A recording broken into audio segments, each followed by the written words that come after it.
दोस्तों, नए साल 2024 में आपको सफल होना है तो सबसे पहले आपको अपना लक्ष्य बनाना होगा ताकि आप उस लक्ष्य के मुताबिक काम करें और अंत में आपको आपका लक्ष्य हासिल हो जाए। पर सबसे बड़ा सवाल यह है कि मेरा लक्ष्य क्या है और इसको कैसे बनाते हैं। अगर आपको इसमें परेशानी आती है तो इस वीडियो को अंत तक जरूर देखिए, क्योंकि एक साधु से यही सवाल एक इंसान ने किया था और साधु ने उसको 5 कहानी सुनाई जिससे वह काफी प्रभावित हुआ और अपना लक्ष्य बना लिया ताकि वह उसे हासिल कर सके। तो चलिए कहानी शुरू करते हैं। पहाड़ियों के बीच बसे एक अनोखे गांव में अर्जुन नाम का एक युवा आत्मा रहता था। कई अन्य लोगों की तरह अर्जुन भी सफलता की तलाश में था, फिर भी उसने खुद को अनिश्चितता के चौराहे पर खड़ा पाया। मार्गदर्शन की तलाश में वह एक साधु के पास पहुंचा और उनसे कहा, हे साधु, मैं सफलता के मार्ग पर चलने के लिए उत्सुक हूं, लेकिन मैं अनिश्चितता के विशाल जंगल में खो गया हूं। मुझे नहीं पता कि मुझे अपना लक्ष्य कहां निर्धारित करना है। नहीं मैं समझ पा रहा हूं मेरी यात्रा का गंतव्य कहां है। साधु ने शांत मुस्कान के साथ अर्जुन को अपने पास बैठने के लिए आमंत्रित किया। युवा, उसने शुरू किया, घने जंगल से होकर बहने वाली एक नदी की कल्पना करो। नदी अपने मार्ग पर सवाल नहीं उठाती बल्कि स्वाभाविक रूप से बहती है, बाधाओं के बीच अपना रास्ता बनाती है। आपकी सफलता की यात्रा इस नदी के समान है, एक उद्देश्य द्वारा निर्देशित, फिर भी जीवन में आने वाले उतार चढ़ावों के प्रति अनुकूलनशील है।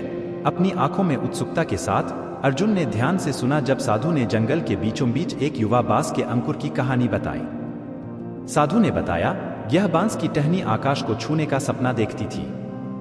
हालांकि इसे एक दुविधा का सामना करना पड़ा, बिना किसी निश्चित पथ के यह इतना लंबा कैसे हो सकता है। साधु रुके, ज्ञान को अंदर आने दिया।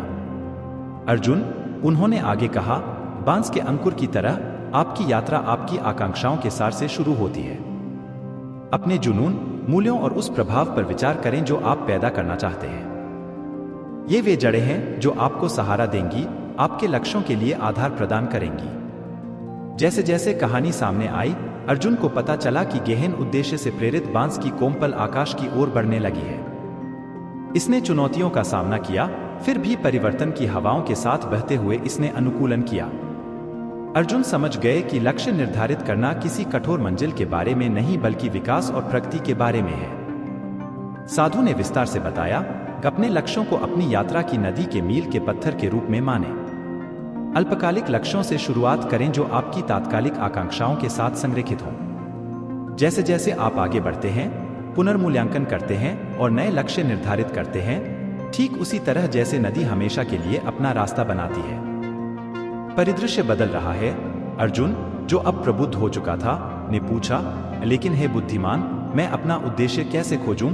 साधु ने हृदय की ओर इशारा करते हुए उत्तर दिया, अंदर देखो अर्जुन, तुम्हारा उद्देश्य तुम्हारे अस्तित्व की गहराई में निहित है। क्या तुम्हारे हृदय में खुशी लाता है?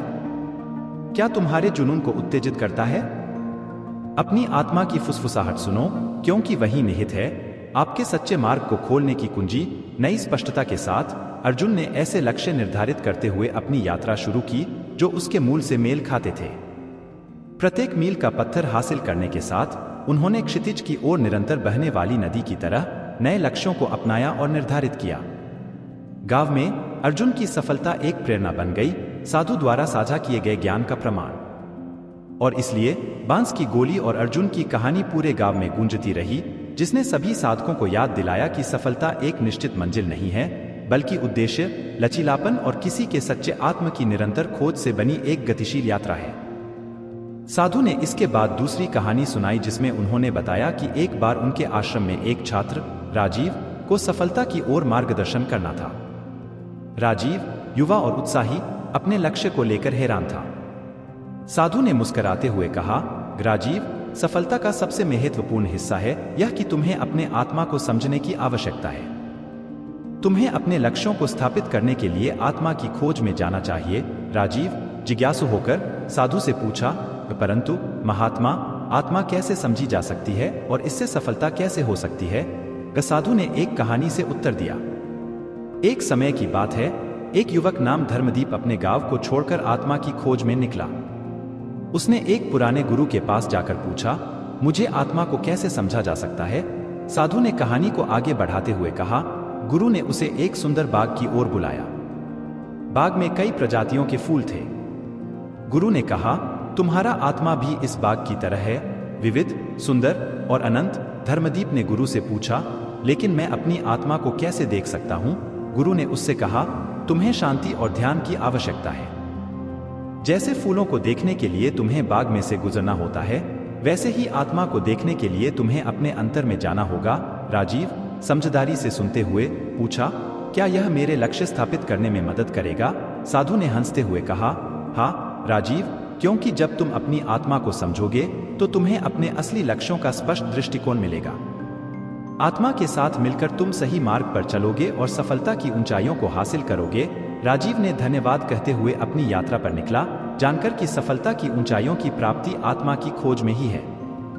तीसरी कहानी में साधु ने उपदेश देते हुए बताया कि बहुत समय पहले एक युवक नाम मोहन अपने लक्ष्य की प्राप्ति के लिए बहुत उत्साहित था, परंतु उसे अपना लक्ष्य स्पष्ट नहीं था। साधु ने मोहन से कहा, तुम्हें अपना लक्ष्य पहचानने के लिए एक यात्रा पर निकलना होगा। साधु ने मोहन को एक जंगल की ओर बढ़ने को कहा, जहां उसे एक विशेष पेड़ की खोज करनी थी।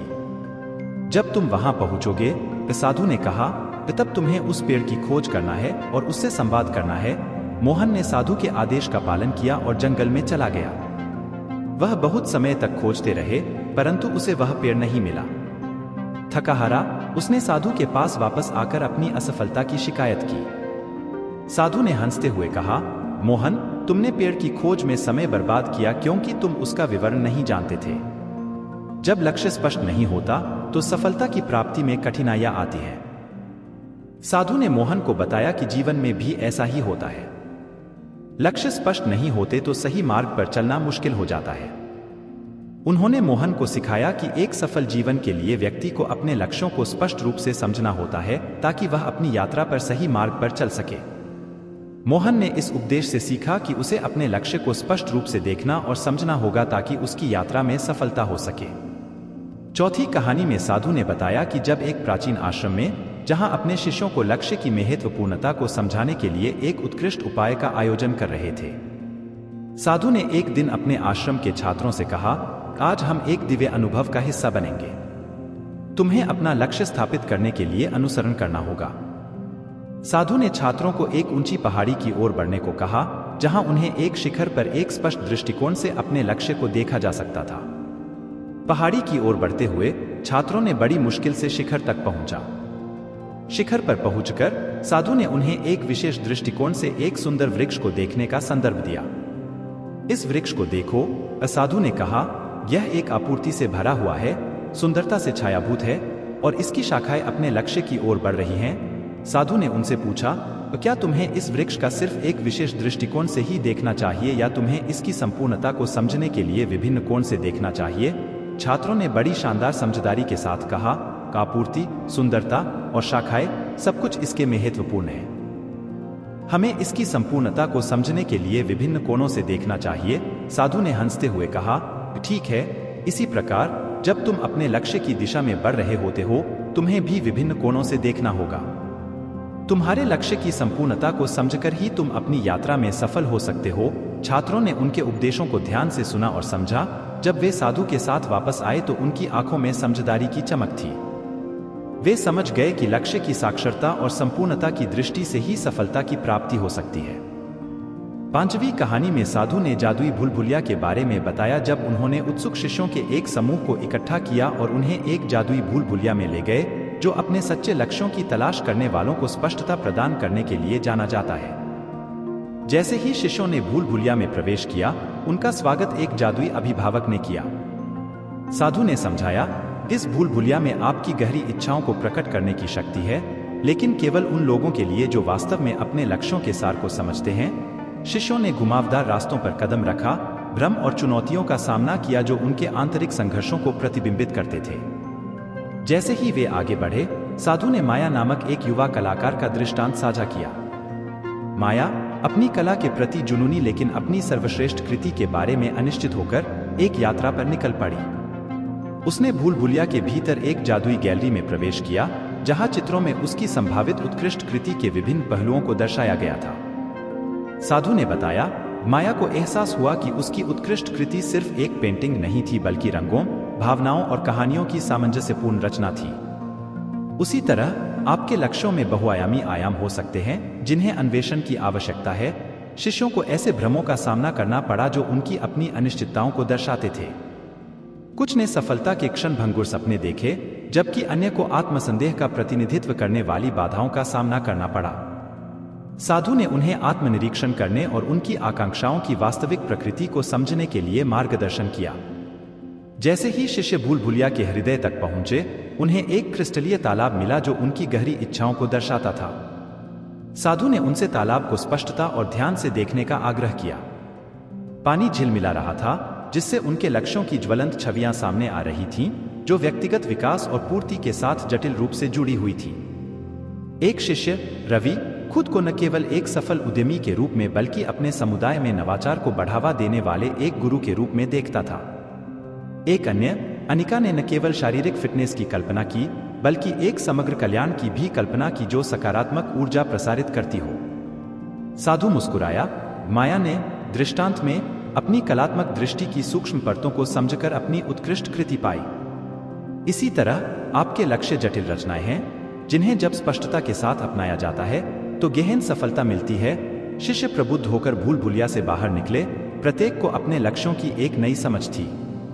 साधु ने जोर देकर कहा, असफलता की यात्रा एक रैखिक पथ नहीं है, यह आपके जुनून, मूल्यों और आप जो गहरा प्रभाव पैदा करना चाहते हैं उसका एक गतिशील अन्वेषण है। शिष्यों ने जादुई भूल भुलैया को छोड़ दिया, न केवल स्पष्ट लक्ष्यों के साथ बल्कि उनकी आकांक्षाओं के साथ गहरे संबंध के साथ। साधु की सीख उनके दिलों में गूंज उठी और उन्हें याद दिलाया कि सच्ची सफलता सिर्फ एक मंजिल तक पहुंचने में नहीं बल्कि उनके सपनों की उभरती हुई राह पर चलने में है।